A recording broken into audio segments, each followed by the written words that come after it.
You ask Tiger to calculate. This deals with linear inequalities with one unknown.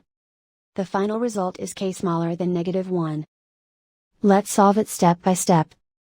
Group all constants on the right side of the inequality. Subtract 10 from both sides.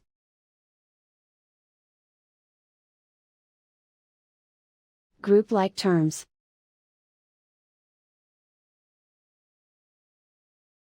Simplify the arithmetic.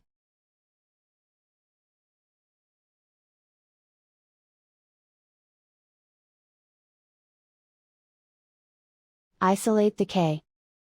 Divide both sides by 8.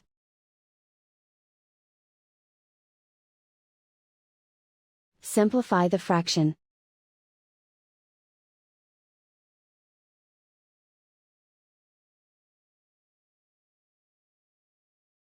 Plot the solution on a coordinate grid.